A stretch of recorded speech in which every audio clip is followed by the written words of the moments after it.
Hello friends, स्वागत है एक बार फिर से एक और नए वीडियो में। तो आज हम पढ़ने वाले हैं क्लास 12th का फिजिक्स। हम पूरा सिलेबस आपके एग्ज़ाम से पहले समाप्त करने की पूरी कोशिश करेंगे। तो आज पहला अध्याय है वैद्युत आवेश तथा क्षेत्र। एनसीईआरटी का पहला चैप्टर दिया है वैद्युत आवेश तथा क्षेत्र।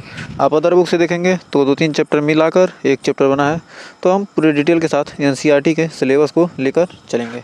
तो आइए देखते हैं वैद्युत आवेश तथा क्षेत्र। तो सबसे पहले जानते हैं वैद्युत आवेश होता क्या है। साइंस के बारे में हमने एक वीडियो डाला था, फिजिक्स किसे कहते हैं, केमिस्ट्री, बायोलॉजी, इन सब के बारे में पूरी डिटेल के साथ हमने एक वीडियो में चर्चा किया ही है। तो देखते हैं वैद्युत आवेश यानी चार्ज क्या होता है। कह रहा वह कारक जिससे विद्युत उत्पन्न होता है आवेश या विद्युत आवेश कहलाता है। मतलब वह कारक मतलब जिस चीज़ के कारण, मतलब कोई भी चीज़ है जिसके कारण क्या होता है विद्युत उत्पन्न होता है। मतलब जो उसका क्या करता है, जिसके कारण मतलब आपकी वजह से कोई काम हो रहा है तो क्या होगा, वो कारक आप होंगे। तो कह रहा मतलब वह कारक जिससे क्या होता है विद्युत आवेश उत्पन्न होता है, विद्युत आवेश कहलाता है। या ये भी कह सकते हैं वैद्युत क्षेत्र और तथा और चुंबकीय क्षेत्र उत्पन्न करने वाला कारक भी क्या कहलाता है, आवेश कहलाता है। या तो वैद्युत क्षेत्र उत्पन्न करे या चुंबकीय क्षेत्र उत्पन्न करे, वो भी क्या कहलाएगा, उसे भी आवेश ही कह सकते हैं। तो आवेश क्या कितने प्रकार के होते हैं। आवेश को दो प्रकार से स्पष्ट कर सकते हैं। पहला होता है धन आवेश और दूसरा है ऋण आवेश। तो आइए कैसे धन आवेश पता चलेंगे और ऋण आवेश। कर रेशम से कांच की छड़ों को रगड़कर पास लाने पर रिपल्सन होता है। रेशम की छड़ को क्या किया जाए, कांच से क्या करते हैं, रेशम से क्या की जाए, कांच की छड़ को, रेशम ऐसे ले लिया एक धागा, उस पर क्या कीजिए, कांच की छड़ को क्या कीजिए, रगड़िए। तो देखेंगे क्या होगा, अब दो कांच की छड़ रगड़े, रेशम पे क्या किए, दो कांच की छड़ रगड़े और दोनों को पास ले गए तो क्या हो गया, रिपल्सन हो गया। तो इससे पता चलता है कि क्या समान आवेश के बीच क्या होता है, प्रतिकर्षण होता है। अब इसी प्रकार क्या किया गया, ये तो कांच की छड़ को रेशम से रगड़े थे, कह रहा है बिल्ली की खाल से आबनूस की छड़ को रगड़कर पास लाने पर भी क्या होता है, प्रतिकर्षण होता है। मतलब बिल्ली की खाल से क्या किए, हम क्या किए, दो कांच की छड़ आबनूस की छड़ लिए, उसको क्या किए, बिल्ली की खाल से क्या किए, रगड़ दिए। तो अभी देख रहे हैं दोनों को पास ले जाने क्या हो रहा है, प्रतिकर्षण हो रहा है। और हमने क्या किया, रेशम से रगड़ कर क्या किया, एक छड़ ले गया और कांच से आबनूस को क्या कीजिए, बिल्ली की खाल से रगड़ कर एक छड़, दोनों को आपस में लेकर क्या हो गया, दोनों के बीच क्या हो गया, आकर्षण हो गया। दोनों क्या हो गए, एक दूसरे की तरफ क्या हो गए, आकर्षित हो गए। इससे पता चलता है कि क्या होता है, यदि आवेश क्या होंगे, दो प्रकार के आवेश हैं। एक आवेश तो इसमें था, एक आवेश इसमें था, दोनों आवेश को क्या किया, अलग अलग आवेश को क्या किए गए, पास में हम ले गए तो क्या हो गया, अलग अलग आवेश को पास में ले गए तो क्या हुआ, आकर्षण हुआ। और सेम आवेश थे तो क्या हुआ, प्रतिकर्षण हुआ। तो इस प्रकार हम कह सकते हैं कि आवेश क्या होते हैं, दो प्रकार के होते हैं, एक होता है धनावेश और दूसरा ऋण आवेश। इसकी खोज किसने किया था, बेंजामिन फ्रैंकलिन ने क्या किया, आवेश की खोज किए थे। तो इसका कारण क्या होता है, तो आइए जानते हैं रीजन। हम जानते हैं कि पदार्थ परमाणु से बने होते हैं। जो पदार्थ है, मैटर है, द्रव्य है, वो क्या है, परमाणु से मिलकर बनते हैं। और प्रत्येक परमाणु में नाभिक और इसके चारों तरफ विभिन्न कक्षाओं में क्या होते हैं, इलेक्ट्रॉन होते हैं। मतलब क्या होते हैं, पदार्थ क्या होते हैं, परमाणु से मिलकर बने होते हैं। और प्रत्येक परमाणु के नाभिक में इसके नाभिक होता है और इसके चारों क्या होते हैं, इलेक्ट्रॉन चक्कर लगाते हैं। जब इलेक्ट्रॉन चक्कर लगाते हैं, इलेक्ट्रॉन होते हैं, और जब दो पदार्थों को आपस में रगड़ते हैं तो एक पदार्थ से दूसरे पदार्थ में इलेक्ट्रॉन चला जाता है। मतलब दो पदार्थों क्या किए, रगड़े तो क्या होगा, एक में से क्या होगा, दूसरे में इलेक्ट्रॉन चला गया, जिससे एक इलेक्ट्रॉन की कमी से दूसरे में अधिकता हो जाती है और तथा एक में कमी होने पर इलेक्ट्रॉन धनावेशित व अधिकता होने पर इलेक्ट्रॉन ऋणावेशित हो जाता है। मतलब क्या हो गया, एक में क्या होगी, इलेक्ट्रॉन की अधिकता हो जाएगी और एक में कमी हो जाएगी। यदि इलेक्ट्रॉन की कमी दूसरे में अधिकता होती है, यदि कमी होने पर क्या होता है, इलेक्ट्रॉन धनावेशित होते हैं। जब इलेक्ट्रॉन की कमी होगी तब क्या हो जाएंगे, धनावेशित। यदि आपको क्या किए, किसी को एक दे दिए तो आप धनी हैं तभी तो किसी को दे पा रहे हैं, और वो गरीब है तो आपसे ले रहा है, तो मतलब क्या हो गया, वो ऋणी हो गया। जो लिया वो क्या हो गया, ऋणी हो गया, और जो दिया वो क्या हो गया, धनी हो गया। तो कह रहा मतलब क्या, इलेक्ट्रॉन की कमी होने पर यदि आपके पास कमी हो जाती है तो क्या होंगे, आप धनावेशित होंगे। और यदि आप में अधिकता हो जाती है तो आप क्या होंगे, ऋणावेशित होंगे। तो इस प्रकार हम क्या कर सकते हैं, रीजन इसका कारण दे सकते हैं। अधिक या कम इलेक्ट्रॉन की संख्या निकालना है तो स्थानांतरित आवेश की मात्रा बटे एक इलेक्ट्रॉन का आवेश, मतलब कितने आवेश स्थानांतरित हुए हैं और एक इलेक्ट्रॉन के आवेश से भाग देंगे तो क्या हो जाएगा, पता चल जाएगा। मतलब कितने इलेक्ट्रॉन, मतलब कितना आवेश क्या हुआ, स्थानांतरित हुआ। टोटल आवेश को क्या करेंगे, एक इलेक्ट्रॉन के आवेश से भाग देंगे तो पता चल जाएगा मतलब कितने इलेक्ट्रॉन क्या हैं, इधर गए हैं या आए हैं। हमें उम्मीद है यहाँ तक आपको कोई डाउट नहीं होगा। तो बढ़ते हैं आगे। कर फंडामेंटल चार्ज यानी मूल आवेश क्या होता है, मूल, इसे मूल चार्ज कहते हैं। कर एक इलेक्ट्रॉन पर उपस्थित ऋणावेश की मात्रा को ही मूल आवेश कहते हैं। किसी इलेक्ट्रॉन पर क्या है, जो उपस्थित क्या है, ऋणावेश है। इलेक्ट्रॉन क्या होता है, ऋणावेशित होता है। तो इलेक्ट्रॉन पर उपस्थित आवेश ही क्या होता है, जो ऋणावेश है, उपस्थित ऋणावेश है, उसी को क्या कहते हैं, मूल आवेश कहते हैं। और इसका मान क्या होता है, प्लस माइनस 1.6 × 10⁻⁻19 कूलाम होता है। इसका मान प्लस माइनस 1.6 × 10⁻⁻19 कूलाम होता है। हम पूरे डिटेल के साथ आपको हर चैप्टर पढ़ाएंगे, आपको बोर्ड एग्जाम में कोई दिक्कत नहीं होगा। यदि आप अच्छे से वीडियो देखते हैं तो आपको कोई डाउट आने वाली नहीं है। और हम एग्ज़ाम आने से पहले पूरी तरह से रिवीजन, हर जो भी क्वेश्चन आते हैं उसका रिवीजन जरूर करेंगे। तो कह रहा आवेश का क्वांटीकरण या परमाणुकता। आवेश का क्वांटीकरण या परमाणुकता किसे कहते हैं। कह रहा किसी पदार्थ में उपस्थित आवेश की मात्रा प्लस माइनस ई, मतलब इलेक्ट्रॉन अथवा इसके पूर्व गुणज, इसके पूर्व गुणज के रूप में होती है। इसकी क्या होती है, पूर्ण गुणज के रूप में होती है। जो इलेक्ट्रॉन की आवेश की मात्रा क्या होती है, वो क्या होती है, पूर्ण गुणज के रूप में ही होती है, भिन्न में नहीं होती है। मतलब क्या होगी, पूर्ण गुणज के रूप में, पूर्व लिखते हैं सॉरी, पूर्ण गुणज के रूप में होगी। मतलब क्या होगी, 2 गुणे n का मान क्या होगा 1, भिन्न में नहीं होगी। ये नहीं कि 1/2 कहे, 1/2 इलेक्ट्रॉन, 1/3 इलेक्ट्रॉन गए, ऐसा नहीं होता। मतलब क्या होगा, पूर्ण गुणज के रूप में होगा। कर इसके पूर्ण गुणज के रूप में होती है, भिन्न में नहीं, इसे आवेश का परमाणुकता कहते हैं। मतलब कितने परमाणु हैं, मतलब इलेक्ट्रॉनों की संख्या Q बराबर N × E, मतलब एक इलेक्ट्रॉन के आवेश से मतलब कितने इलेक्ट्रॉन गए, उससे क्या करेंगे, N इलेक्ट्रॉन की संख्या और E क्या, इलेक्ट्रॉन का आवेश से गुणा करेंगे तो क्या हो जाए, उसका आवेश निकल जाए, Q का मान निकल जाए। तो इसे आवेश का परमाणुकता कहते हैं। Q बराबर N × E। आवेश की परमाणुकता निकालना है तो क्या करेंगे, Q में क्या करेंगे, इलेक्ट्रॉन के आवेश से भाग देंगे, टोटल आवेश में क्या करेंगे, इलेक्ट्रॉन के आवेश से भाग देंगे तो परमाणुकता निकल जाए। मतलब क्या है, कितने परमाणु हैं।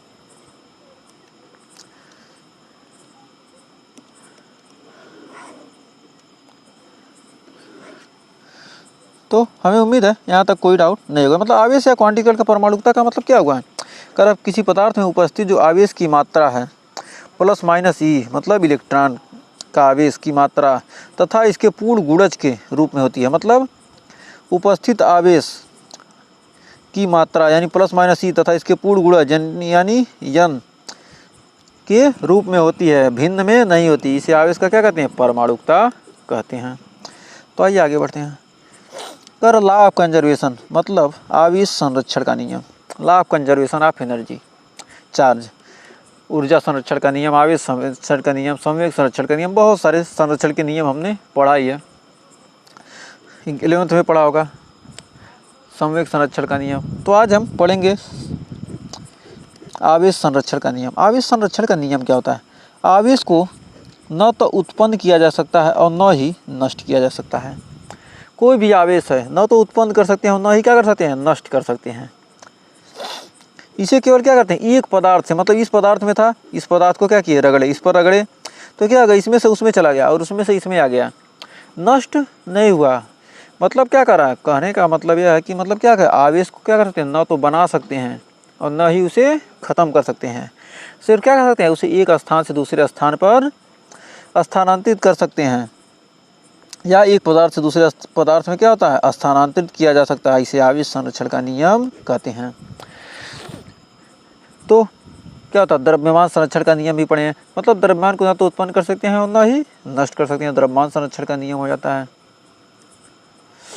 और ऊर्जा संरक्षण का नियम क्या होता है, ऊर्जा को न तो उत्पन्न कर सकते हैं और न ही नष्ट कर सकते हैं। क्या करते हैं, एक रूप से दूसरे रूप में क्या सकते हैं, बदल सकते हैं। जैसे क्या किया, हम डीजल डालते हैं तो मतलब क्या, डीजल क्या एक प्रकार की ऊर्जा ही है, तो क्या किया हम इंजन में डाले तो क्या हो गया, उसे मैकेनिकल एनर्जी में चेंज किया, मैकेनिकल से क्या किया हम पानी चला लिए तो क्या हो गया, वो अलग अलग रूप में क्या हो गया, चेंज होता चला गया। तो मतलब क्या कर सकते हैं, ऊर्जा को ना तो उत्पन्न कर सकते हैं ना ही नष्ट कर सकते हैं। उसी तरह क्या होता है, चार्ज यानी आवेश को ना तो क्या किया जाता है, उत्पन्न किया जा सकता है और न ही नष्ट किया जा सकता है। सिर्फ क्या कर सकते हैं, इसे एक रूप से दूसरे रूप में क्या कर सकते हैं, एक पदार्थ से दूसरे पदार्थ में स्थानांतरित किया जा सकता है। तो हमें उम्मीद है यहाँ भी कोई डाउट नहीं होगा। तो बढ़ते हैं आगे। का इलेक्ट्रिक करंट, विद्युत धारा। विद्युत धारा होता क्या है, आप लोग कहते हैं विद्युत धारा, विद्युत धारा होता क्या है, तो आइए जानते हैं।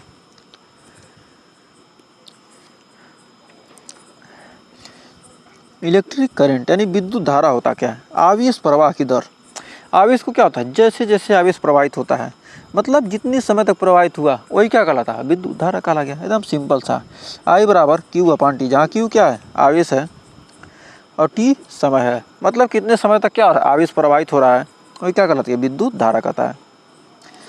यदि किसी प्रवाह में मुक्त इलेक्ट्रॉन की संख्या n हो, मतलब क्या हो, कोई प्रवाह हो रहा है, मतलब क्या हो रहा है, आवेश का प्रवाह हो रहा है, यदि उसमें मुक्त इलेक्ट्रॉन मतलब फ्री इलेक्ट्रॉन की संख्या क्या हो, n हो, तो Q बराबर n इंटू ई, और n बराबर IT होता है, और I का मात्रक क्या होता है, एम्पियर, यानी विद्युत धारा का SI मात्रक एम्पियर है।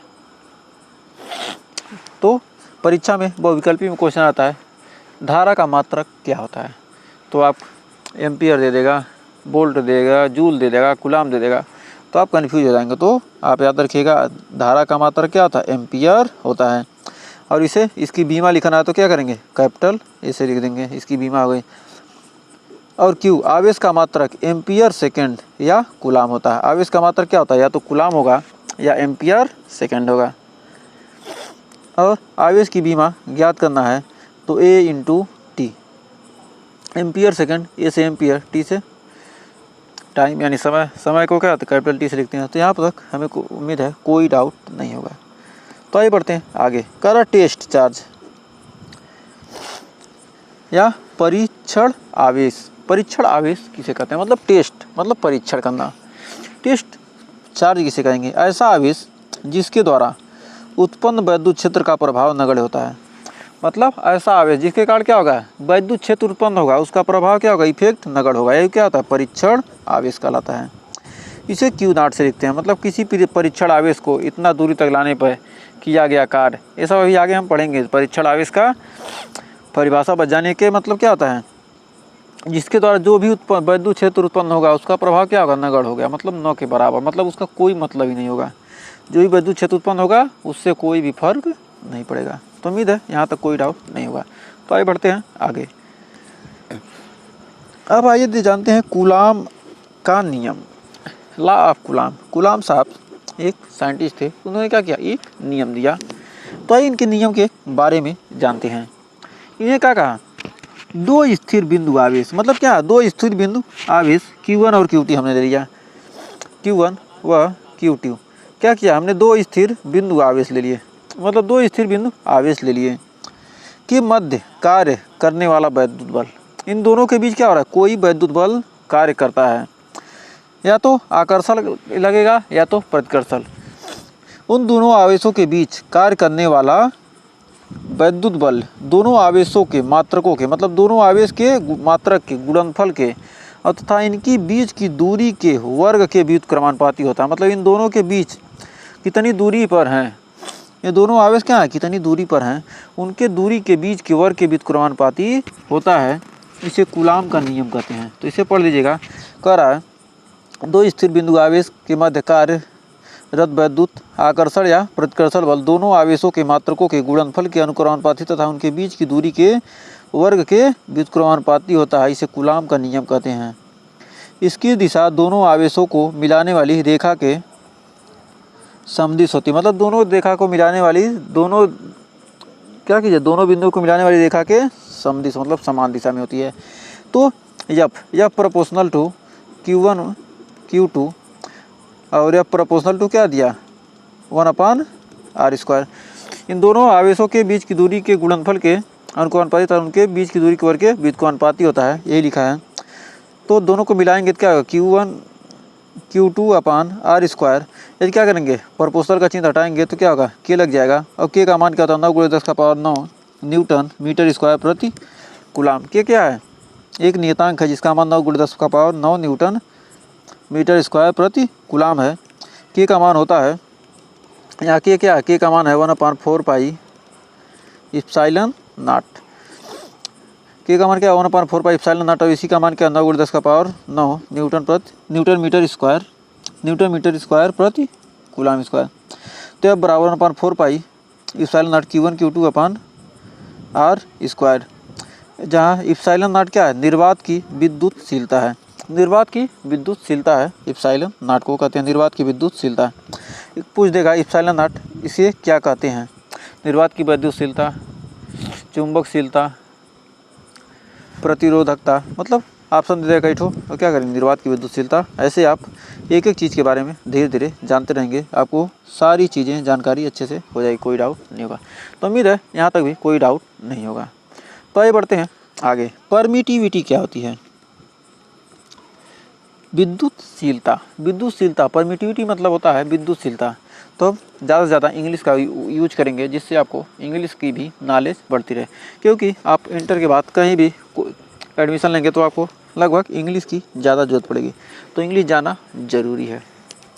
तो आइए देखते हैं। करा विद्युतशीलता किसी माध्यम का वह गुण, मतलब कोई भी मीडियम है, माध्यम की प्रॉपर्टी मतलब गुण, मतलब किसी माध्यम की जो प्रॉपर्टी होती है, मीडियम की प्रॉपर्टी होती है, जिसके कारण दो बिंदु आवेश मतलब दो इलेक्ट्रिक चार्ज, मतलब दो बिंदु आवेश, 2 पॉइंट चार्ज एक दूसरे के क्या होते हैं, नियत दूरी पर ठहरते हैं।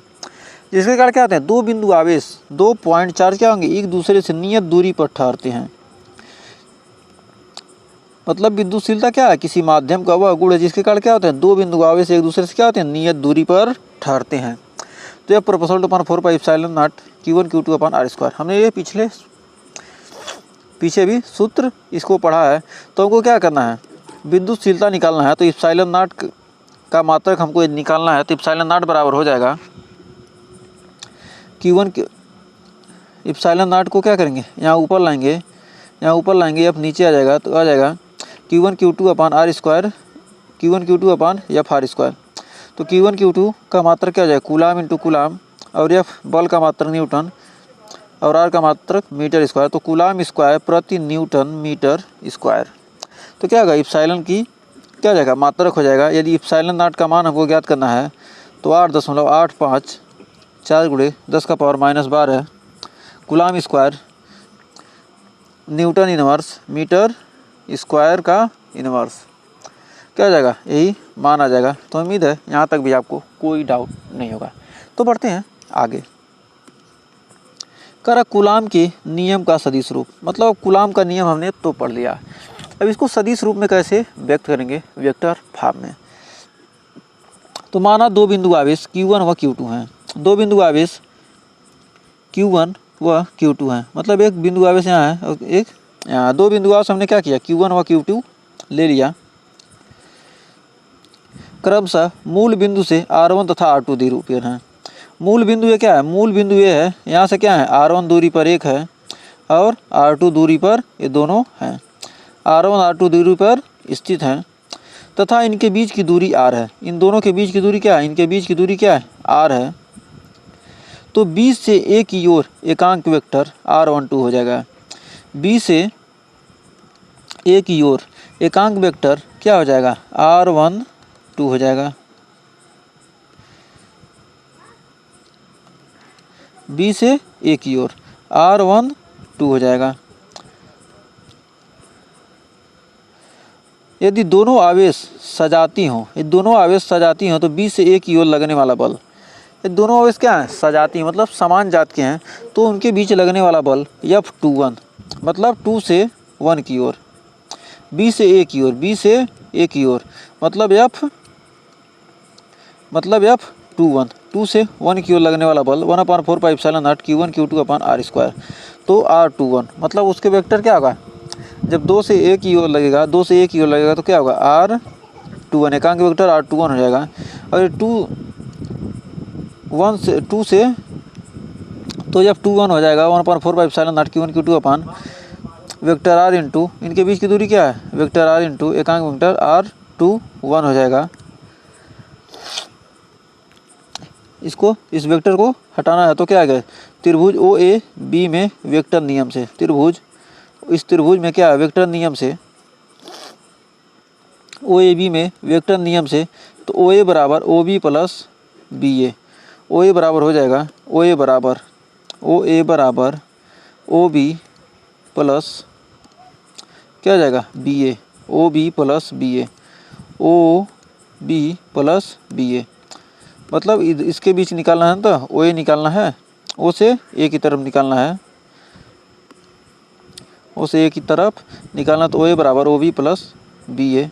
तो R1 का मान हो जाएगा R2 प्लस R, R1 का मान क्या हो जाएगा, R2 प्लस R, मतलब इधर से इधर गया तो क्या हो जाएगा, इन दोनों को जोड़ लेंगे और वो ये मतलब R1 का मान निकल जाएगा।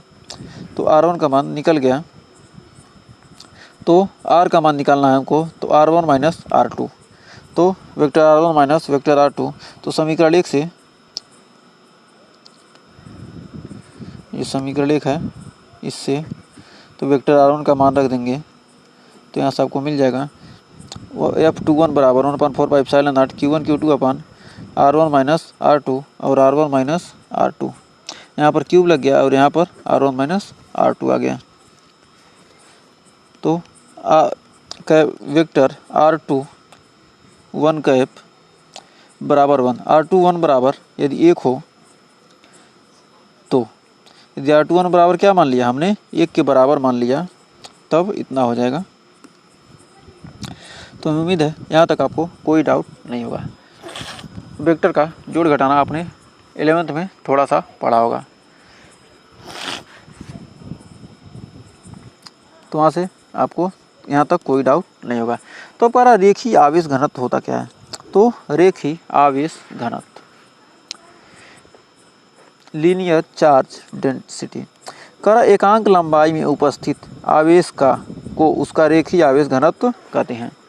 क्योंकि इसको आपको थोड़ा रटना पड़ेगा, ज़्यादा इसमें दिमाग लगाएंगे तो कन्फ्यूज हो जाएंगे, क्योंकि आपने वेक्टर अच्छे से पढ़ा नहीं। मैथ में पढ़ाया जाता है वेक्टर का जोड़ घटाना, गुणा भाग, सदिशों का जोड़, सदिशों का गुणा, सदिशों का भाग। आपने 11th में अच्छे से पढ़ा तो इसमें आपको कोई शक नहीं होगा। अगर नहीं पढ़ा तो 11th का वीडियो जाकर देख लीजिए, हमने वेक्टर का जोड़ घटाना सब सिखाया है। इसका लिंक हम डिस्क्रिप्शन बॉक्स में जरूर दे देंगे, वेक्टर को जोड़ते कैसे हैं, घटाते कैसे हैं। 2-3 दिन में ये चैप्टर चालू होगा तो उसका लिंक हम दे देंगे 11th का। तो कर रेखीय आवेश घनत्व होता क्या है, कर एकांक लंबाई में उपस्थित आवेश को उसका रेखीय आवेश घनत्व कहते हैं।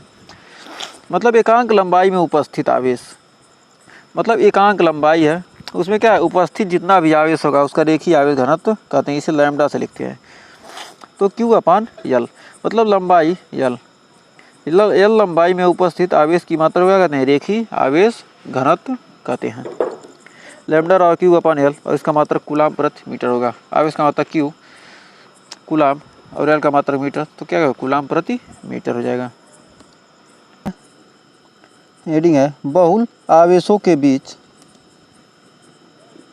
बहुल मतलब एक से अधिक आवेशों के बीच बल, मतलब एक से अधिक आवेश हैं तो उनके बीच कैसे बल काम करेगा, यानी या कह सकते हैं कि अध्यारोपण का सिद्धांत। तो अध्यारोपण का सिद्धांत होता क्या कर रहा है, करा फोर्स बिटवीन मल्टीपल चार्ज या प्रिंसिपल ऑफ सुपरपोजिशन, यानी अध्यारोपण मतलब एक पर क्या होगी, कई सारे बल क्या हो रहे हैं, एक ही स्थान पर क्या हो रहा है, कई सारे बल लग रहे हैं, मतलब अध्यारोपित हो रहे हैं। अध्यारोपित का मतलब होना क्या है, इसी पर क्या करें, इधर से कोई धक्का दे रहा है, इधर से कोई धक्का दे रहा है, इधर से कर रहा है, मतलब क्या है, एक ही पर क्या है, ऊपर से चढ़े हुए हैं।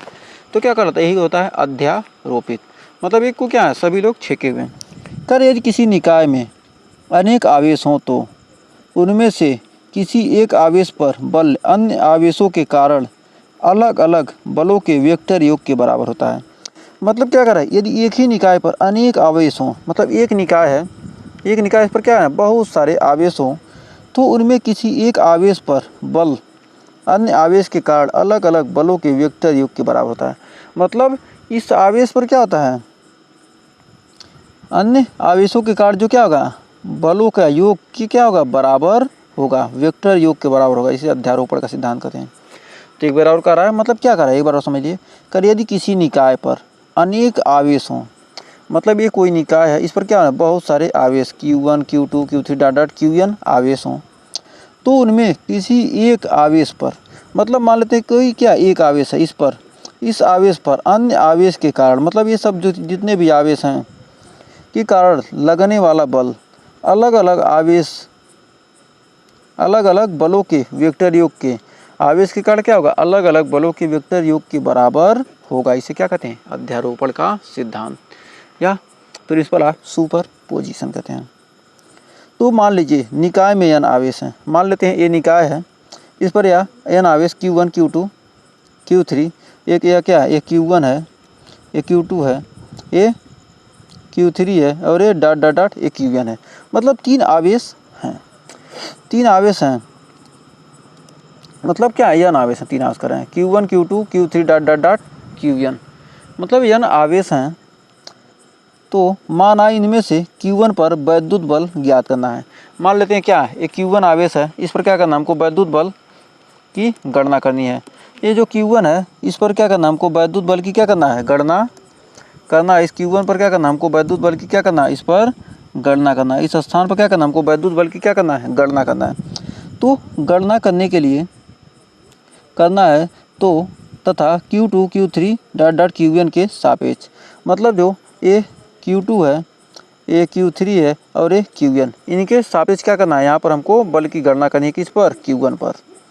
तो Q1 के स्थित वेक्टर क्या हो जाएंगे, R12, ये R12 हो जाएगा, ये R13 हो जाएगा, ये R1n हो जाएगा, 1n 1 3, ये 1 से 3 तक है, मतलब क्या R13 हो जाएगा, ये R1n हो जाएगा, ये R12 हो जाएगा, मतलब सापेक्ष वेक्टर हो जाएंगे। तब आवेश Q2 के कारण Q1 पर वैद्युत बल, तो आवेश Q1 के कारण, ये Q2 के कारण, ये जो Q2 है, ये Q2 के कारण Q1 पर बल हो जाएगा F12 बराबर 4 pi epsilon not Q1 Q2 upon R12 का स्क्वायर वेक्टर R12 का एफ, एकांक वेक्टर। मतलब जैसे क्या हो गया, ऐसे कोई लिख दिया क्या, ए आर लिख दिया, इसे ऊपर कैप लगा दिया, क्या करेंगे, इसको एकांक वेक्टर R12 एकांक वेक्टर हो जाएगा। तो ये R12 एकांक वेक्टर हो गया। इसी प्रकार Q3 के कारण, मतलब इसी प्रकार Q3 के कारण जो बल लगेगा, तो F13 F1 के कारण क्या, 3 के कारण 1 पर लग रहा था, F13 हो जाएगा, तो 1/4 पाई एप्सिलॉन नॉट हो जाएगा F13, तो 1/4 pi epsilon not Q1 Q3, मतलब Q1 और Q3 के कारण लग रहा है, तो Q1 पर Q3 का बल लग रहा है, तो Q1 Q3 अपान R13 का स्क्वायर अपान वेक्टर एकांक वेक्टर R13। उम्मीद है यहाँ तक कोई डाउट नहीं होगा। तो इसको समीकरण 1 मान लीजिए, इसको समीकरण 2 मान लीजिए। पुनः आवेश Qn के कारण Q1 पर वैद्युत बल, Qn मतलब n वें वेक्टर के कारण, मतलब Qn के कारण क्या होगा, Qn के कारण, तो F1n 1/4 पाई एप्सिलॉन नॉट, ये तो क्या है, के नियतांक है, Q1 Qn अपान R1n का स्क्वायर और एकांक वेक्टर R1n। अब क्या कीजिए, तीनों समीकरण को जोड़ेंगे तो क्या होगा, अध्यारोपण के ध्यान से क्या होगा, सभी अन्य आवेशों के कारण Q1 पर परिणामी बल वेक्टर F1 बराबर वेक्टर F1 बराबर हो जाएगा F12 plus F13 F14 F15 जो भी हो डॉट डॉट डॉट F1n। तो हमने 2 ले लिया, उसके बाद अंतिम में ले लिए, तो इससे क्या हो जाएगी, हम यहाँ से 4 पाई एप्सिलॉन नॉट क्या हो जाएगा, सभी में तो कॉमन हो जाएगा, तो बच जाएगा Q1 Q2 अपान R12 स्क्वायर इंटू एकांक vector R12 plus Q1 Q3 अपान R13 स्क्वायर इंटू एकांक vector R12 plus dot dot dot Q1 Qn अपान R1n स्क्वायर इंटू एकांक वेक्टर R1n। ये क्या हो गया, अध्यारोपण के सिद्धांत से हमने क्या किया, बलों का मान ज्ञात कर लिया। तो उम्मीद है यहाँ तक कोई डाउट नहीं होगा। ये एग्ज़ाम में अक्सर पूछता है, बहुत ही वेरी इंपॉर्टेंट है, इसे आप ध्यान रखिएगा। तो वैद्युत क्षेत्र इलेक्ट्रिक फील्ड होता क्या है, वैद्युत क्षेत्र होता क्या है, वैद्युत क्षेत्र कहते किसे हैं, तो आइए जानते हैं। वैद्युत क्षेत्र किसी बिंदु आवेश या आवेश समुदाय के चारों ओर का वह क्षेत्र, मतलब ये कोई बिंदु आवेश है या आवेशों का समुदाय है, मतलब कई सारे आवेश हैं, इसके चारों ओर का वह क्षेत्र जिसमें स्थित कोई परीक्षण आवेश, मतलब इसमें स्थित क्या है, कोई परीक्षण आवेश टेस्ट चार्ज अपने ऊपर आकर्षण या प्रतिकर्षण का अनुभव करता है, उसका वैद्युत क्षेत्र कहलाता है। मतलब ये कोई क्या है, टेस्ट चार्ज है, ये तो क्या है, कुछ तो उत्पन्न करता नहीं है, लेकिन क्या होगा, इसके बगल में क्या है, कोई वैद्युत क्षेत्र है, जिसके कारण क्या हो रहा है, इसको लग रहा है कि क्या हमको ये खींच रहा है, या हमको क्या कर रहा है, बुला रहा है, या मेरे तरफ आ रहा है। तो क्या कहेंगे, उसी क्षेत्र को क्या कहते हैं, वैद्युत क्षेत्र कहते हैं। मतलब आपको लगता है कोई बुला रहा है, तभी तो आप जाते हैं ना, तो इसे क्या कहता है, अनुभव करता है कि मतलब क्या है, यह यहाँ वैद्युत क्षेत्र है, तभी तो वह खींचेगा, तभी तो कहेंगे क्या, वैद्युत क्षेत्र। क्या करेंगे, चुंबक को लिए रहते हैं, तो देखते हैं क्या, यहाँ लोहा रखें तो क्या होगा, यहाँ रखेंगे तो यहाँ थोड़ा ले जाएंगे तो क्या पट्ट से खींच लेगा। तो मतलब इससे पता चलता है क्या, यह चुंबकीय इसका क्षेत्र है, चुंबक का चुंबकीय क्षेत्र इसी से पता चलता है ना, लोहे को जितनी दूर से खींच लेगा क्या, उसका चुंबकीय क्षेत्र। इसी तरह वैद्युत क्षेत्र होता है। तो क्या करें, जहाँ से क्या होगा, इसकी खींच आकर्षण या प्रतिकर्षण का क्या करता है, अनुभव करता है। परीक्षण आवेश क्या करता है, आकर्षण का या प्रतिकर्षण का अनुभव करता है, उससे क्या कहते हैं, उसका वैद्युत क्षेत्र कहलाता है। तो वैद्युत बल दिखाएं, मतलब वैद्युत क्षेत्र, जितना दूर वैद्युत क्षेत्र रहेगा उसी में तो वैद्युत बल दिखाएंगे बनेंगी। तो आइए जानते हैं वैद्युत बल दिखाएं, इलेक्ट्रिक लाइंस ऑफ फोर्स। वैद्युत बल रेखाएं होती क्या हैं, कह रहा वैद्युत क्षेत्र में खींचा गया ऐसा काल्पनिक व निष्कोण वक्र जिस पर एकांक व पृथक्कृत धनावेश चलता है। मतलब क्या होगा, एकांक व पृथक्कृत, मतलब पृथक किया हुआ क्या होता है, धनावेश चलता है, वैद्युत बल रेखा कहलाता है। मतलब कहने का मतलब यह है कि मतलब वैद्युत क्षेत्र में, मतलब ये वैद्युत क्षेत्र है, ये चारों की तरफ क्या है, वैद्युत क्षेत्र है, तो इस पर क्या किया गया, खींचा गया कोई काल्पनिक व निष्कोण, मतलब बिना कोण के खींचा गया ऐसा वक्र जिस पर क्या होगा, जिस पर एकांक व पृथक्कृत धनावेश, एकांक इकलौता या पृथक्कृत धनावेश चलता है, वैद्युत बल रेखा कहलाता है। जैसे क्या होगा, ये धनावेश है, इसके चारों तरफ क्या किया गया, ऐसे खींच जगह क्या है, इसकी वैद्युत क्षेत्र रेखाएं, एक सब क्या है, वैद्युत बल रेखाएं हैं, ये इसकी तरफ क्या हो रहा है, आकर्षित हो रहे हैं, तो ये क्या है, वैद्युत बल रेखाएं हैं। या तो इधर घूम रहा है ऐसे, या एक दूसरे को क्या कर रहे हैं, आकर्षित कर रहे हैं या प्रतिकर्षित कर रहे हैं, या दो आवेशों के बीच लगने वाले बल को क्या कर रहा है, प्रदर्शित कर रहा है, मतलब आकर्षण या प्रतिकर्षण, या सेम आवेशों के बीच क्या कर रहे हैं, प्रतिकर्षण हो रहा है। तो ये सब क्या है, ये वैद्युत बल रेखाएं खींची जाती हैं, किससे, आकर्षण व प्रतिकर्षण के हिसाब से। तो भाई आगे बढ़ते हैं, तो मतलब इसके लक्षण के बारे में जान लेते हैं, मतलब होती क्या है, मतलब ये क्या करती हैं। तो वैद्युत बल रेखाएं धनावेश से चलती हैं और ऋणावेश पर समाप्त हो जाती हैं। इस प्रकार यह खुला वक्र बनाती हैं, मतलब क्या की, प्लस से चली और माइनस पर क्या हो गई, समाप्त हो गई। इस प्रकार क्या होती हैं, यह खुला पथ बनाती हैं, यहाँ से गई यहाँ पर जाकर समाप्त हो गई, तो मतलब क्या हो गया, तो खुला पथ ही हो गया ना। तो मतलब इसका मतलब कहने का मतलब क्या है, यह खुला वक्र बनाती है, मतलब हमेशा खुली रहती हैं, या कि बंद हो जाएं, कि धनावेश चलें ऋणावेश पे, फिर ऋणावेश से चलें धनावेश पे, ऐसा नहीं करती हैं। धनावेश से चलेंगी, ऋणावेश पर जाकर क्या होती हैं, समाप्त हो जाती हैं। वैद्युत बल रेखा के किसी बिंदु पर खींची गई स्पर्श रेखा उस क्षण उस बिंदु पर रखे परीक्षण आवेश पर लगने वाले बल की दिशा को दर्शाता है। मतलब क्या है, ये कोई वैद्युत बल रेखा है, इस पर क्या किया गया, खींची गई स्पर्श रेखा, इस पर क्या करें, स्पर्श रेखा खींचते हैं तो क्या बताया गया, परीक्षण आवेश पर लगने वाले बल की दिशा बताया गया। मतलब क्या हो रहा है, परीक्षण आवेश पर इस तरफ क्या लग रहा है, बल लग रहा है। ये कोई परीक्षण आवेश से क्या किया जाए, वैद्युत बल रेखा ऐसे जा रही है, तो इस पर क्या किया गया, हमने स्पर्श रेखा ऐसे खींच दिया, तो क्या होगा, वो बताया गया, मतलब क्या, इधर लगने वाला बल है, किस पर, परीक्षण आवेश पर, दिशा बताएगा, मतलब इस दिशा में क्या आ रहा है, बल लग रहा है। कह रहा दो बल रेखाएं एक दूसरे को काटती नहीं हैं, मतलब जो दो विद्युत बल रेखाएं होंगी क्या होंगी, कभी भी एक दूसरे को काटेंगी नहीं, क्योंकि क्या होती हैं, धनावेश से चलेंगी, ऋणावेश पे खत्म हो जाएंगी, तो एक दूसरे को काटने का कोई सवाल ही नहीं है। ये लचकदार डोरी की भांति सिकुड़ने का प्रयास करती है, मतलब जो जैसे डोरी होता है, मतलब धागा है, क्या करेंगे, उसको छोड़ देंगे क्या, ये आपस में इधर उधर रख देंगे क्या, घुमेट कैसे में, ऐसे धागा है, इसको ऐसे कर दीजिए, या ऐसे क्या किए, ऐसे घुमेट कर रख दीजिए धागा को, तो मतलब क्या, ये लचकदार, मतलब सिकुड़ सकती हैं, सिकुड़ने का प्रयास करती हैं। इससे यह स्पष्ट होता है कि विजातीय ध्रुवों में आकर्षण होता है।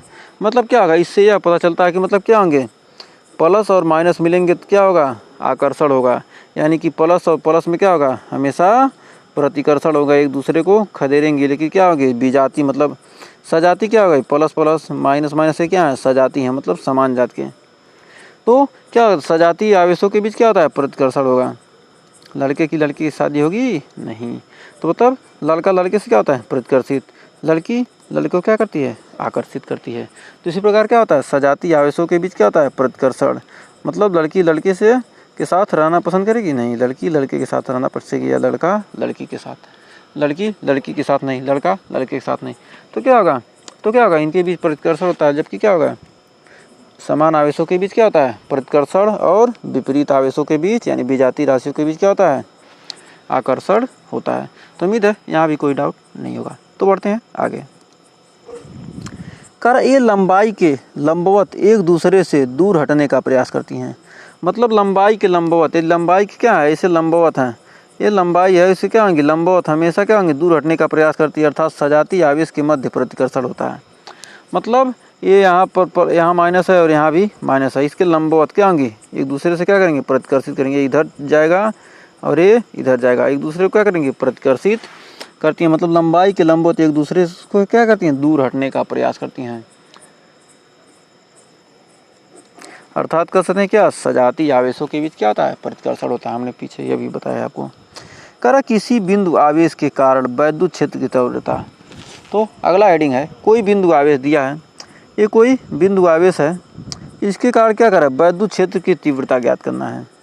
तो आइए देखते हैं इसको कैसे। मान लीजिए प्लस क्यू कूलाम आवेश किसी ऐसे माध्यम में बिंदु ओ पर स्थित है, प्लस क्यू कूलाम आवेश क्या है किसी ऐसे माध्यम में क्या है प्लस क्यू कूलाम आवेश है क्या बिंदु ओ पर स्थित है। कह रहा है जिसका परावैद्युतांक मतलब क्या है, मतलब के जिसका क्या है परावैद्युतांक क्या है के है। डाइलेक्ट्रिक स्ट्रेंथ क्या है इसकी परावैद्युतांक के है।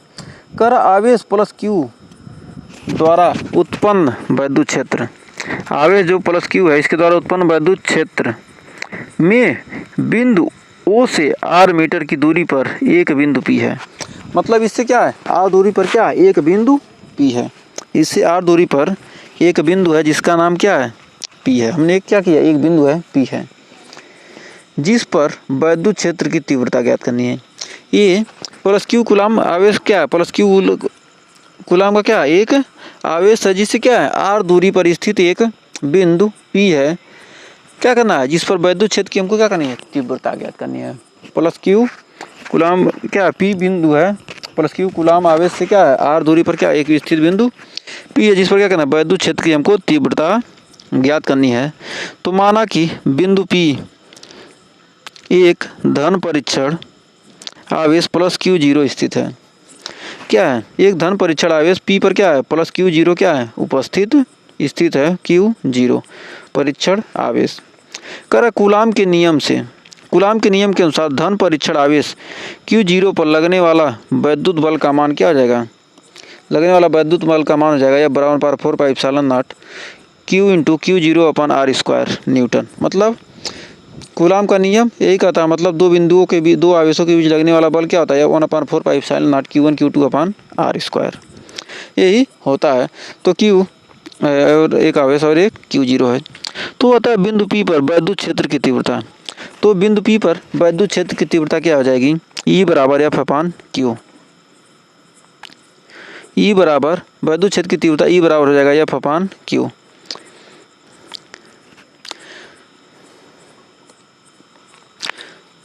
ई बराबर हो जाएगा F/Q, तो F का मान 1/4 पाई एप्सिलॉन नॉट के into Q zero upon R square, तो Q0 से Q0 कट गया तो 1/4 पाई एप्सिलॉन नॉट के into Q upon R square newton प्रति कूलाम।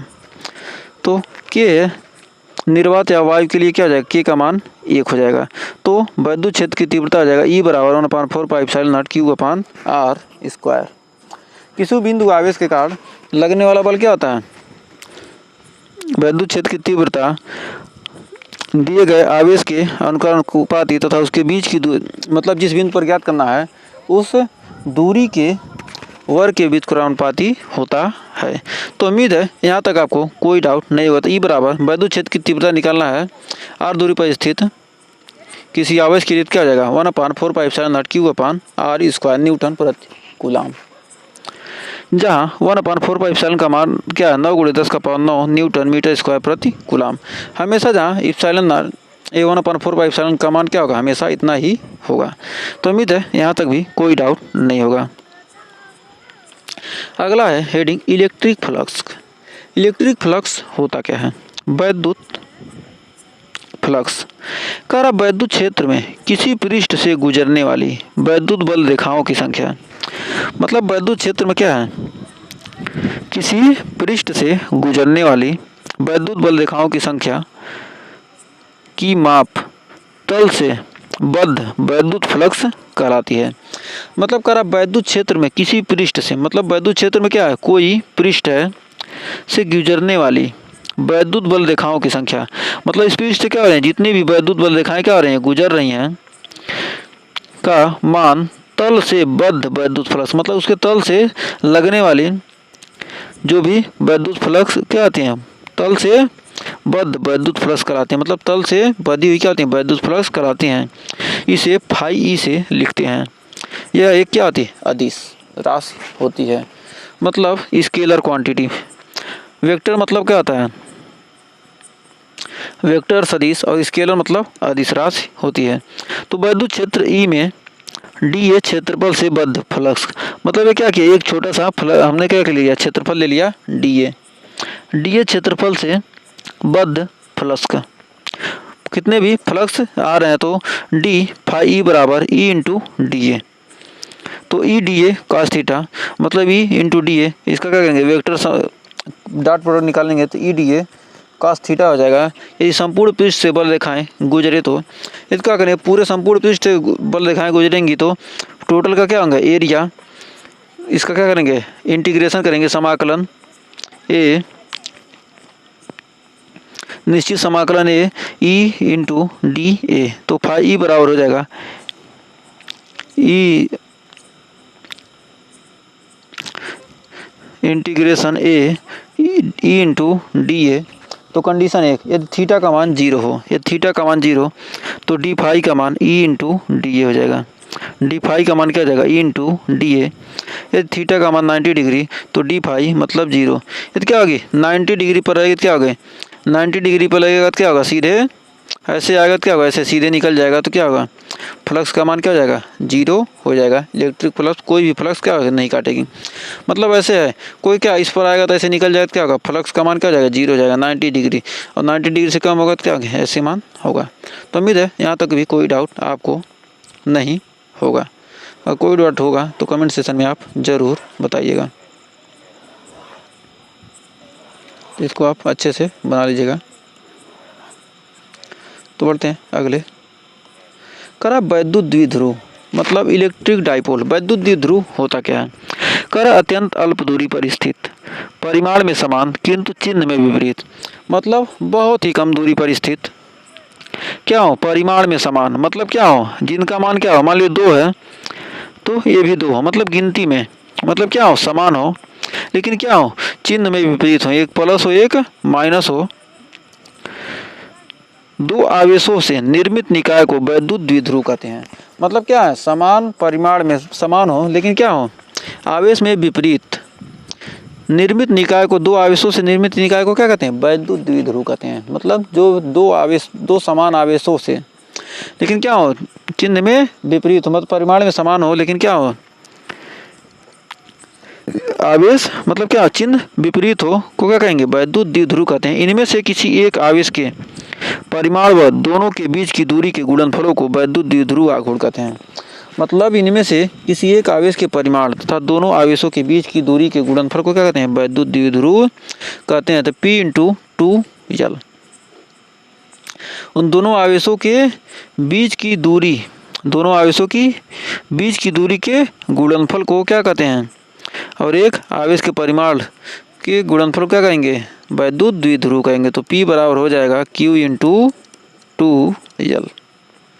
तो उम्मीद है यहाँ तक भी आपको कोई डाउट नहीं होगा। तो आते हैं विद्युत द्विध्रुव के कारण क्षेत्र। मतलब वैद्युत द्विध्रुव है तो उसके कारण कोई क्षेत्र तो उत्पन्न होगा ही। तो आइए देखते हैं 2 तरह से। तो अक्ष पर स्थित बिंदुओं के लिए, अक्ष पर स्थित बिंदु के लिए या विषुवतीय तल पर स्थित बिंदुओं के लिए। सबसे पहले जानते हैं अक्षीय स्थिति में विद्युत क्षेत्र की तीव्रता। जब अक्षीय स्थिति में है तब विद्युत क्षेत्र की तीव्रता क्या होगी। तो माना एक विद्युत क्षेत्र ए बी जिसके मध्य ओ से आर दूरी पर बिंदु पी है। एक विद्युत क्षेत्र क्या है, ए बी है, ए और बी। एक विद्युत क्षेत्र एक पर माइनस क्यू है, दूसरे पर प्लस क्यू है। तो इससे क्या है, मध्य बिंदु ओ है, मध्य बिंदु ओ है, ओ से आर दूरी पर क्या एक बिंदु पी है, ओ से आर दूरी पर क्या एक बिंदु पी है। तो माइनस क्यू के कारण पी पर विद्युत क्षेत्र की तीव्रता, मतलब माइनस क्यू के कारण पी पर विद्युत क्षेत्र की तीव्रता आ जाएगी E1 बराबर 4πε0 Q upon R plus L.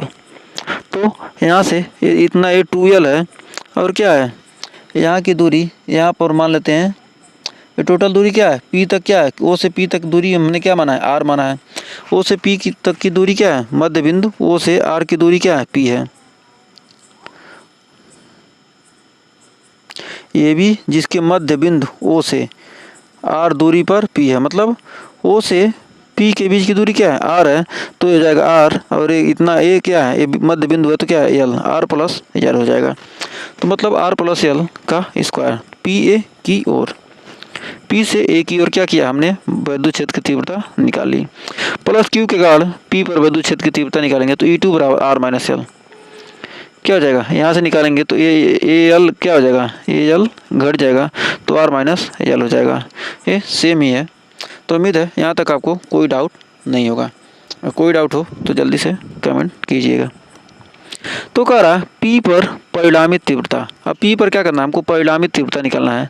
तो E बराबर E2 माइनस E1, तो P पर परिणामित तीव्रता निकालना है, इस P पर परिणामित तो E2 minus E1, E2 minus E1 निकालेंगे तो क्या निकलेगा, 1/4 Q upon R1 minus L square minus 1/4 Q upon R plus L का स्क्वायर। तो यहाँ से 1/4 क्या किया हमने, कॉमन कर लिया और Q भी दोनों में कॉमन कर लिया। तो ये R प्लस L इधर आएगा तो R प्लस L का square L square plus 2RL minus R square minus L square plus 2RL। तो R स्क्वायर L स्क्वायर क्या हो गया, दोनों कट गए। यहाँ पर क्या किया हमने, हर बराबर किया है तो यहाँ से कट गया। तो यहाँ बचेगा कितना, 2 दूना 2 2 4RL अपान स्क्वायर दोनों क्या है, ए प्लस बी और ए माइनस बी, तो क्या आ जाएगा A square minus B square का होल स्क्वायर हो गया। तो R square minus L square, तो 4RL क्यू अपान, तो चूँकि क्या है एल स्क्वायर आर स्क्वायर की तुलना में क्या है बहुत कम, एल स्क्वायर का मान क्या है, तो एल स्क्वायर का मान आर स्क्वायर के मान की तुलना में क्या बहुत ही कम, इसलिए क्या करेंगे एल स्क्वायर को छोड़ देंगे तो आ जाएगा E बराबर Q upon 4πε0 4RL upon R square का स्क्वायर, तो आर स्क्वायर का स्क्वायर यानी 4 हो जाएगा। तो हो जाएगा Q upon 4πε0 4RL upon R का पावर 4, आर का पावर 4 से कट गया तो कितना हो गया आर क्यूब बचा, तो Q इंटू 2L,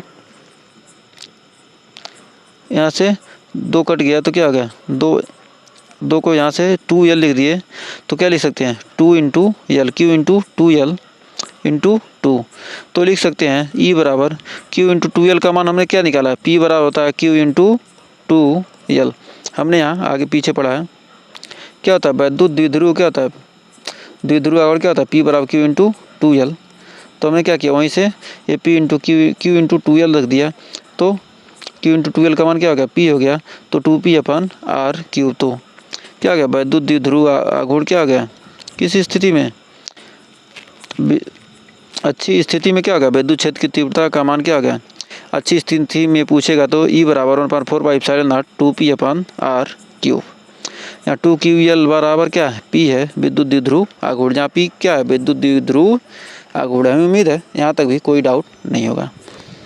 अब जान लेते हैं विषुवतीय तल पर स्थित बिंदुओं के लिए, मतलब विषुवतीय तल पर स्थित कोई बिंदु है तब क्या होगा।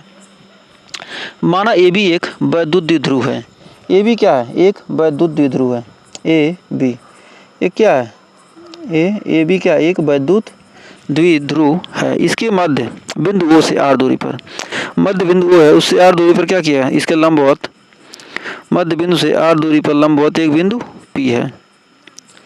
तो माइनस क्यू आवेश के कारण बिंदु P पर, माइनस क्यू आवेश के कारण क्या है, माइनस क्यू आवेश इसके कारण बिंदु P पर वैद्युत क्षेत्र की तीव्रता यदि r है और ये क्या है, ये L है, तो क्या है, इसका मान हो जाएगा under root r square plus L square, इसका मान भी r square plus L square, इन दोनों के मान क्या होंगे, r square plus L square under root में आ जाएंगे।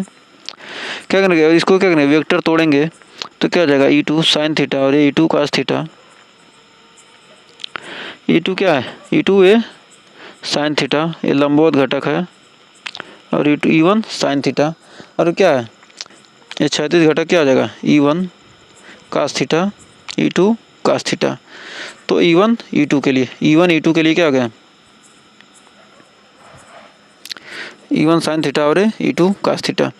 तो यहाँ तक बिंदु P पर, तो बिंदु P की तीव्रता, बिंदु P पर तीव्रता निकालना है तो E1 के कारण माइनस क्यू आवेश के कारण, तो E1 बराबर, तो E1 बराबर निकालेंगे तो 4π Q upon A P square, A P square P से ए की ओर, तो और प्लस क्यू के कारण P पर तीव्रता हो जाएगा E2 upon 4π Q upon B P square, A P बराबर बी पी, ये दोनों क्या है आपस में बराबर हैं, तो E2 बराबर इतना हो गया, ए पी बी पी जगह पर क्या लिखे, ए पी रख दिए, तो E1 प्लस E1 बराबर E2 हो जाएगा, चूँकि E1 बराबर E2, E1 और E2 दोनों घटकों में बांटने पर, E1 और E2 को क्या करें, दो घटकों में बांटेंगे तो E1 साइन थीटा व E2 साइन थीटा परस्पर बराबर व विपरीत होने के कारण निरस्त हो जाते हैं। E1 साइन थीटा और E2 साइन थीटा क्या होंगे, दोनों बराबर हैं, इसलिए क्या होते हैं, दोनों निरस्त हो जाते हैं। तो इसलिए कह सकते हैं E बराबर E1 cos theta plus E2 cos theta, E1 बराबर E2 परिमाण में समान है, E1 बराबर E2 क्या है, समान है, तो E1 प्लस E2 यानी हो जाएगा 2E1 cos थीटा, E बराबर 2E1 cos थीटा, तो E1 का मान क्या 1/4 एप्सिलॉन, E1 और E2 के मान हमने बराबर निकाला है, तो क्या इतना रख दिए, तो को Q इंटू ए पी स्क्वायर 2 इंटू क्या E1 cos theta, cos theta का मान क्या हो जाएगा, L upon A P cos theta आधार बटे कोण, तो आधार बटे कोण हमने निकाल लिया,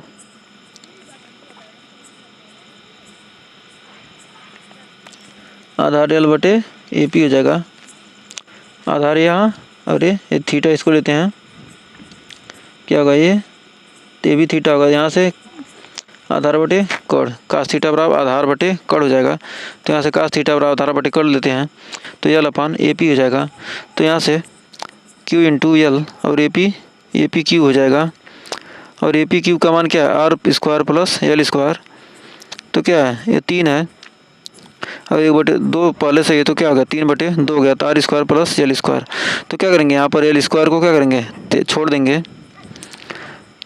तो छोड़ देंगे तो क्या होगा, यहाँ पर छोड़ेंगे तो एल स्क्वायर छोड़ने पर क्या हो जाएगा, E बराबर 1/4 epsilon not P upon R का पावर स्क्वायर, यहाँ आर स्क्वायर बचेगा तो 2 से 2 कट जाएगा, यानी आर क्यूब हो जाएगा, तो P बटे आर क्यूब, 2 क्यू यल यहाँ पर है, यह है 2 क्यू यल है, तो इसको लिख देंगे क्या, P रख देंगे, तो यहाँ पर इतना आपका मान आ जाएगा। तो हमें उम्मीद है यहाँ तक भी कोई डाउट नहीं होगा। कह रहा एक समान वैद्युत क्षेत्र में रखे वैद्युत द्विध्रुव पर लगने वाला बल युग्म का आघूर्ण, मतलब क्या किया गया, एक समान क्षेत्र में क्या किया गया, एक वैद्युत क्या किया गया द्विध्रुव रखा गया है, उस पर लगने वाला बल युग्म का आघूर्ण हमको ज्ञात करना है। तो मान लीजिए एक समान वैद्युत क्षेत्र E है, एक समान वैद्युत क्षेत्र क्या है E है, और द्विध्रुव रखा गया है AB, ये क्या है AB क्या है, ये द्विध्रुव है, ये क्या किया गया AB द्विध्रुव रखा गया है, उस पर लगने वाला बल ये क्या है, यह क्षेत्र से क्या है, मतलब ये क्या है वैद्युत क्षेत्र E है, तो इससे क्या हो थीटा डिग्री कोण पर क्या हो झुका हो, थीटा डिग्री कोण पर क्या हो झुका हो स्थित हो, तो प्लस क्यू, मतलब एक प्लस क्यू आवेश एक माइनस क्यू, प्लस क्यू आवेश के कारण बल F1, यहाँ पर क्या लग रहा है F1 बल लग रहा है, तो Q इंटू ई, और माइनस क्यू आवेश के कारण Q इंटू ई। लेकिन क्या है दोनों बल क्या है, ये इधर लग रहा है और ये इधर लग रहा है, मतलब क्या दोनों विपरीत हैं, लेकिन क्या है इसका न्यूमेरिकल वैल्यू क्या है समान है, मतलब क्या परिमाण समान है लेकिन क्या दिशा विपरीत है। अतः F1 व F2 एक बल युग्म बनाते हैं, इतना क्या बनेंगे एक बल युग्म, मतलब क्या यहाँ इधर बल लग रहा है इधर बन रहा है, मतलब क्या एक युग्म बनाए, तो इसे क्या कहते हैं, बल युग्म बनाते हैं जो द्विध्रुव को क्षेत्र के अनुदिश संरेखित करने का प्रयास करता है। मतलब क्या, एक ही रेखा में रखने का क्या करता है, प्रयास करता है, जिसे प्रत्यानयन बल युग्म कहते हैं। प्रयास करते हैं उसे क्या कहेंगे, प्रत्यानयन बल। दोनों क्या करते हैं, बैलेंस करते हैं। इसको इधर न इधर जाने देगा और उधर जाएगा तो इधर से दबा देगा, इधर से क्या कहते हैं, बैलेंस करते हैं। इसे क्या कहते हैं, प्रत्यानयन बल कहते हैं। फिर कह रहा प्रत्यानयन बल युग्म का आघूर्ण। प्रत्यानयन बल युग्म का आघूर्ण निकालना होता है तो क्या, एक बल का परिमाण, दो बल दिए हैं तो क्या एक बल का परिमाण और दोनों बलों के क्रिया रेखाओं के बीच की दूरी, लंबवत दूरी। मतलब ये क्या, ऐसे क्या है, ऐसे दो बल लग रहे हैं तो क्या इनके बीच की लंबवत दूरी जो है, ये क्या है, लंबवत ही दूरी है ना। ये 90 डिग्री पर, ये भी 90 डिग्री पर होंगे। मतलब क्या होंगे, ये लंबवत दूरी। तो लंबवत दूरी साइन थीटा, तो क्या करेंगे, अब यहाँ पर देखिए ये थीटा था और क्या है यहाँ से यही लंबवत दूरी, ये लंबवत दूरी पूछ रहा है। क्या ये लंबवत दूरी क्या हो जाएगा, ये क्या है, ये कितनी लंबाई, ए बी की लंबाई, ए बी बराबर एल दिया है तो क्या ये थीटा है, तो साइन थीटा बराबर इसको निकालना तो लंब बटे कड़, तो साइन थीटा वाला लंब बटे कड़, तो लंब क्या हो जाएगा, लंब हमको ज्ञात करना है और इसको ये मान लेते हैं सी है, तो हमको ज्ञात करना है तो Q इंटू 2L, तो यहाँ पर क्या आ जाएगा BC बटे AB, और BC का मान निकालना है तो AB साइन थीटा, चूँकि AB बराबर क्या है 2L, AB बराबर कितना है 2L है, तो ऐसे ही बना है ना, ये ऐसे था और ऐसे ऐसे है, ये क्या है, ये थीटा है, ये A है, ये B है, ये C है, और इसका मान कितना दिया, 2L दिया है, इसका मान कितना है 2L है, और हमको ये ज्ञात करना है AC, तो क्या है, एक सेकंड, ABC,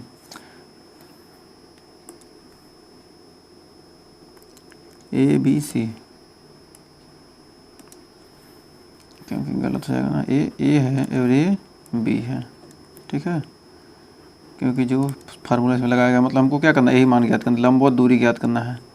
तो लंबवत दूरी निकालने के लिए क्या है 2L साइन थीटा, इसका मान आ गया 2L साइन थीटा, तो इसका मान आ गया, तो टाउ प्रत्यानयन बल युग्म का आघूर्ण क्या हो जाएगा, टाउ बराबर, टाउ से आघूर्ण को किससे पता करते हैं, टाउ से, टाउ एक बल का परिमाण, मान लेते एक बल क्या है F है, और BC ये क्या है, ये BC है, तो BC का मान 2L साइन थीटा में निकाला है, तो F का मान क्या है Q इंटू ई, और Q बराबर क्या होता है Q इंटू ई, तो Q और 2L को क्या करेंगे एक साथ रखेंगे, E sine theta, Q into 2L का मान क्या होता है P,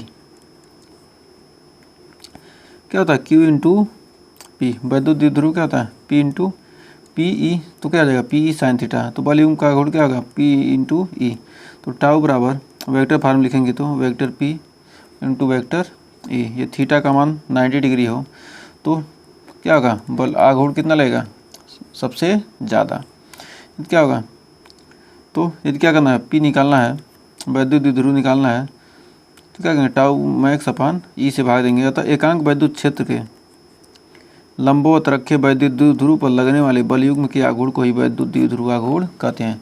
मतलब कह रहा एकांक वैद्युत क्षेत्र, ये क्या है, ये क्या है, एकांक वैद्युत क्षेत्र के लंबवत रखे वैद्युत द्विध्रुव पर लगने वाले, वैद्युत द्विध्रुव पर क्या है जो लगने वाला बल युग्म का आघूर्ण है को ही क्या कहते हैं, वैद्युत द्विध्रुव आघूर्ण कहते हैं। तो ये आपका हो जाएगा। तो उम्मीद है यहाँ तक आपको कोई डाउट नहीं होगा। तो भाई आगे बढ़ते हैं। करा सतत आवेश, कंटिन्यूअस आवेश डिस्ट्रीब्यूशन, चार्ज डिस्ट्रीब्यूशन, मतलब सतत मतलब कंटिन्यूसली क्या हो रहा है आवेश का वितरण, मतलब क्या हो रहा है आवेश एकदम क्या हो रहा है ऐसे बार बार क्या निकल रहा है। जब एक बहुत बड़ी संख्या में आवेश परस्पर एक दूसरे के निकट उपस्थित होते हैं तो इन आवेशों को सतत रूप से वितरित माने जाते हैं। मतलब क्या हो समान रूप से वितरण हो, मतलब क्या ये कोई वाक्य से इसमें क्या हो आवेश क्या हो बराबर रूप से क्या हो ज़्यादा संख्या उपस्थित हो क्या हो तो मतलब ये समान रूप से वितरित माने जाते हैं। और सतत आवेश तीन प्रकार का हो सकता है, या तो रैखिक आवेश वितरण हो, या तो पृष्ठीय आवेश, या आयतन आवेश।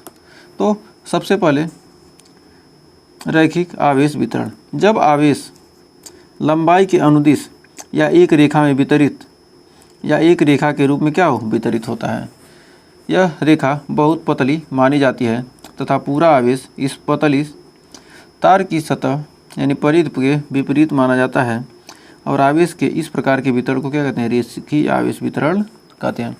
मतलब क्या, एक सरल रेखा में क्या हो, इस रेखा में क्या हो, ऐसे इसमें वितरित हो। या तो कह सकते हैं प्रति इकाई लंबाई में उपस्थित आवेश की मात्रा को रेखीय आवेश घनत्व कहते हैं, या रेखीय आवेश घनत्व। मतलब प्रति इकाई लंबाई में उपस्थित आवेश की मात्रा को क्या कहते हैं, रेखीय आवेश घनत्व। इसे लैम्ब्डा से प्रदर्शित करते हैं।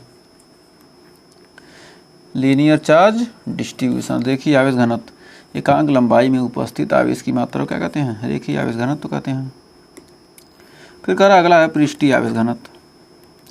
कह रहा है जब आवेश का वितरण चालक के पृष्ठ पर होता है तो चालक के प्रति इकाई क्षेत्रफल में उपस्थित आवेश को पृष्ठीय आवेश घनत्व कहते हैं। मतलब क्या है, आवेश का वितरण क्या हो, चालक के पृष्ठ पर हो, सरफेस पे हो, तो इसे क्या कहेंगे,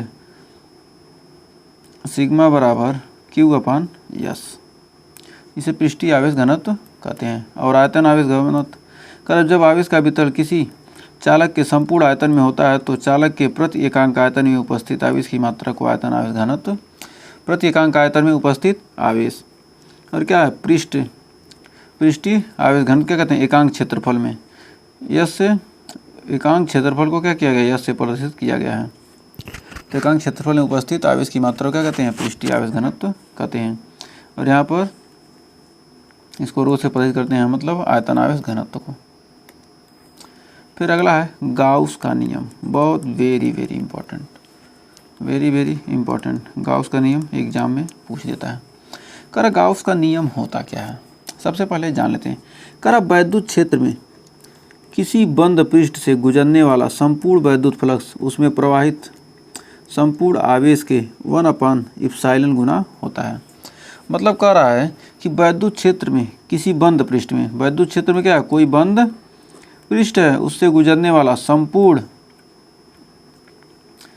वैद्युत फ्लक्स उसमें प्रवाहित संपूर्ण आवेश क्या होता है, 1/σ/1/ε0 गुना होता है। तो अर्थात फाई बराबर हो जाएगा, फाई के बराबर क्लोज इंटीग्रेशन एरिया के सापेक्ष करेंगे, close integration vector E dot D ए। इसे गाउस का नियम या पृष्ठ का गाउसियन पृष्ठ तथा पृष्ठ को क्या कहते हैं, गाउसियन पृष्ठ कहते हैं। तो इसका प्रूफ कैसे करेंगे, तो आइए प्रूफ इसका निकालते हैं। कह रहा माना प्लस क्यू आवेश बिंदु ओ पर रखा है, कोई बिंदु ओ है, वहाँ पर क्या किया गया, प्लस क्यू आवेश रखा है और इसके द्वारा उत्पन्न वैद्युत क्षेत्र से आर दूरी पर, मतलब कोई विद्युत क्षेत्र यहाँ उत्पन्न हो रहा है उससे आर दूरी पर एक काल्पनिक गौसियन पृष्ठ खींचा था। मतलब क्या है, काल्पनिक क्या है, गौसियन पृष्ठ खींचा गया है जिसका क्षेत्रफल अवयव डी ए है। मतलब क्या है, छोटा सा काल्पनिक क्या है, इसका क्षेत्रफल क्या हो जाएगा, डी ए हो जाएगा। अतः इससे गुजरने वाला वैद्युत फ्लक्स, मतलब क्या, इससे गुजरने वाला जो वैद्युत फ्लक्स होगा डी फाई ई बराबर ई इंटू डी ए। मतलब इससे गुजरने वाला फ्लक्स क्या हो जाएगा, डी इंटू ई इंटू डी ए। और संपूर्ण भाग से गुजरने वाला फ्लक्स कितना हो जाएगा, एरिया के सापेक्ष क्या करेंगे, क्लोज इंटीग्रेशन कर देंगे, एरिया के सापेक्ष क्लोज इंटीग्रेशन करेंगे तो ई डॉट डी ए। तो फाई बराबर close integration E D A cos theta, theta का मान 0 हो तो E cos theta into A D A.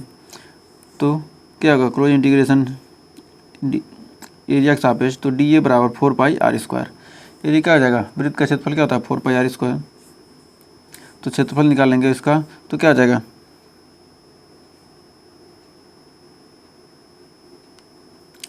तो फाई ई हो जाएगा, फाई ई का मान हो जाएगा ई डॉट 4πr²। और बिंदु आवेश के कारण आर दूरी पर उत्पन्न वैद्युत क्षेत्र की तीव्रता हो जाएगी ई बराबर 4πε0 Q/r²। मतलब क्या, आर दूरी पर स्थित क्या है, वैद्युत क्षेत्र की तीव्रता ये 1/4πε0 Q/r²। तो फाई ई बराबर हो जाएगा 1/4πε0 Q/r²। 4πr²। ई का मान यहाँ रख दिए तो फाई का मान निकल गया Q/ε0। यही क्या करना था, हमको प्रूफ करना था।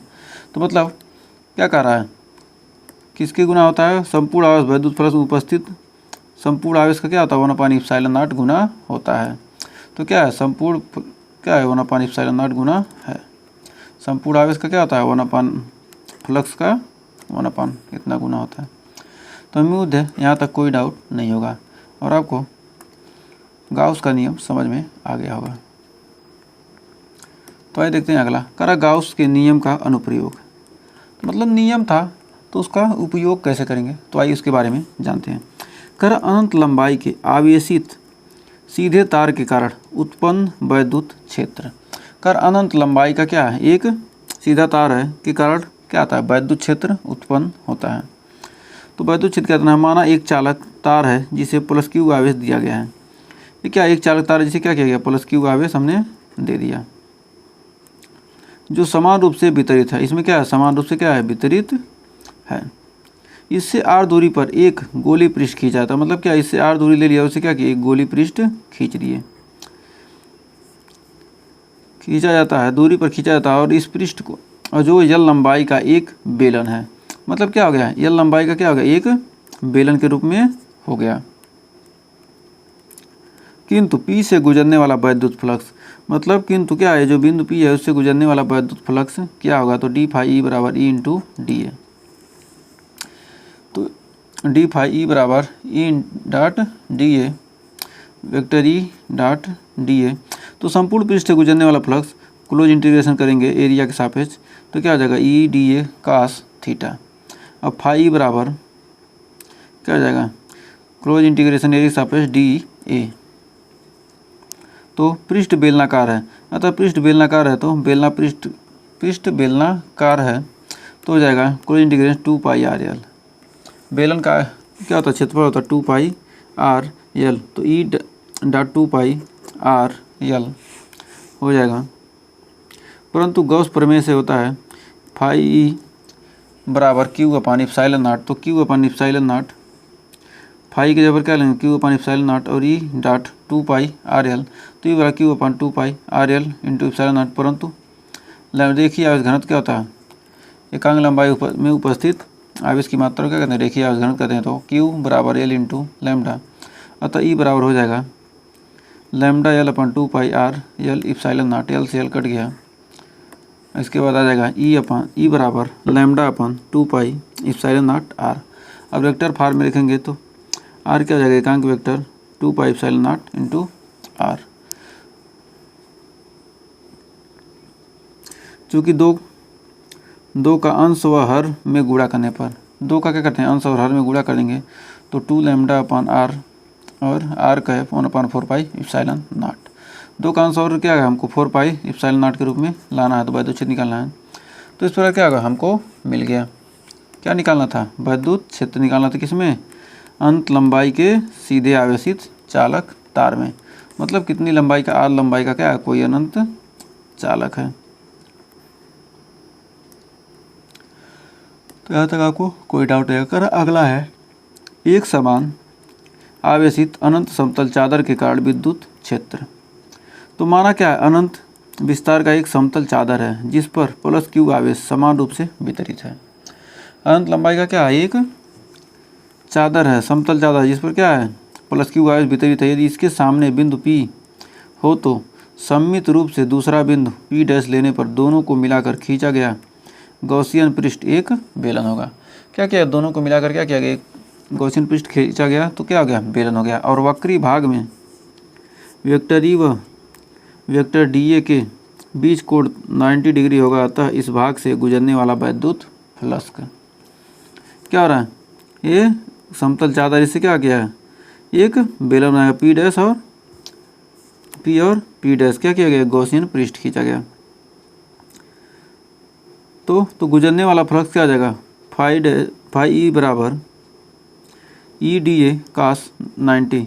कास 90 का मान क्या होता है 0, तो कास 90 का मान 0, तो फाई का मान क्या होगा टोटल 0 आ गया। तो गॉसियन पृष्ठ से निर्गत कुल फ्लक्स फाई बराबर E DA plus close integration D A plus phi E, मतलब कितना कितना क्या हो रहा है, ये फलक गॉसियन पृष्ठ से निर्गत कुल फ्लक्स कितना निकल रहा है।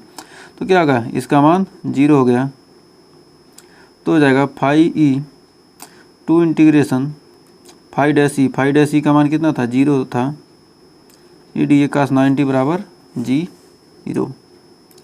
तो क्या ई डी ए ये दोनों क्या हो गए, ए और ये दोनों क्या हो गए, जुड़ गए, तो क्या आ जाएगा यहाँ पर 2 आ गया क्लोज इंटीग्रेशन ए।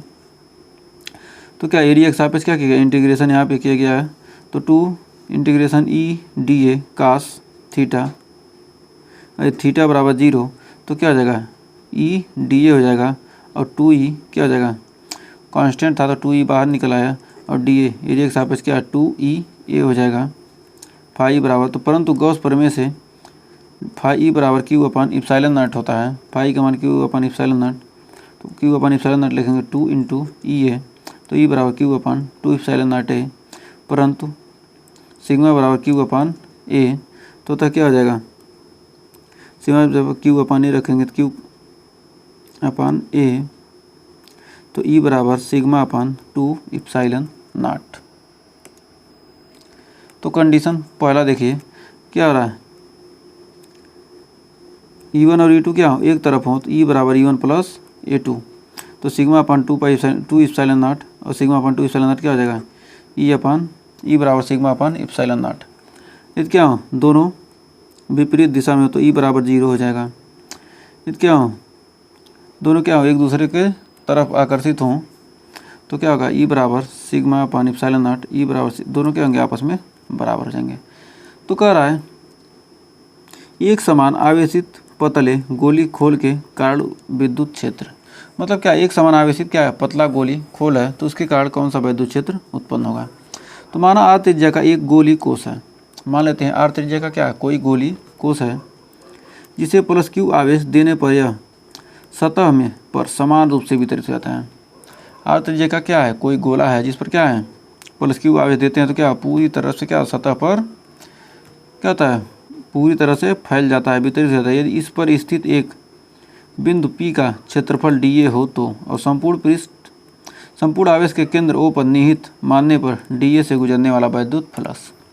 अब dA से क्या आ रहा है, एक गोली चालक है जिसका क्या है, इस पर क्या है, मान लेते हैं टोटल फ्लक्स क्या है, निहित क्या हो जाएगा, इसका क्या इस पर निहित फ्लक्स की क्या पूछ रहा है कि dA से गुजरने वाले वैद्युत फ्लक्स, तो इस एरिया से कितने फ्लक्स गुजरेंगे। तो फाई बराबर को integration E into D A, तो E D A cos theta हो जाएगा, और D A cos theta, theta बराबर 0, तो ई डी ए, तो क्या हो जाएगा, कोल इंटीग्रेशन डी ए बराबर क्या हो जाएगा 4 पाई आर स्क्वायर, इसका क्षेत्रफल निकल जाएगा, तो क्या हो जाएगा ई 4 पाई आर स्क्वायर, एरिया का क्या करेंगे इंटीग्रेशन करेंगे तो क्या इसका एरिया निकालेंगे तो क्या 4 पाई आर स्क्वायर आ जाएगा, E into 4 pi R square, परंतु गॉस प्रमेय से फाई बराबर क्यू अपन इप्सिलॉन नॉट, तो क्या होगा क्यू अपन इप्सिलॉन नॉट, तो फाई का मान कितना है 4 pi E dot 4 pi R square, तो ई यहाँ रहने देंगे, क्यू अपन आर स्क्वायर नीचे आ जाएगा 1/4 पाई इप्सिलॉन नॉट। तो कंडीशन पी पृष्ठ से बाहर हो, अर्थात स्मॉल आर का मान क्या हो कैपिटल आर से कम हो, तो 1/4 pi epsilon naught Q upon capital R square. यदि पी कोष के भीतर किसी बिंदु पर हो तो क्या आ जाएगा आर स्क्वायर आ जाएगा, और ई का मान क्या आ जाएगा 0 आ जाएगा। तो उम्मीद है ये दूसरा चैप्टर आपको अच्छे से क्लियर हो गया। अब इसके आगे हम न्यूमेरिकल पढ़ेंगे। तो आज के लिए बस इतना ही। अगर वीडियो पसंद आया तो वीडियो को लाइक शेयर कीजिएगा, और चैनल पर पहली बार हैं चैनल को सब्सक्राइब जरूर कीजिएगा। मिलेंगे नेक्स्ट वीडियो में कुछ न्यूमेरिकल के साथ इस चैप्टर के। तो आज के लिए बस इतना ही, मिलते हैं नेक्स्ट वीडियो में, तब तक के लिए टेक केयर।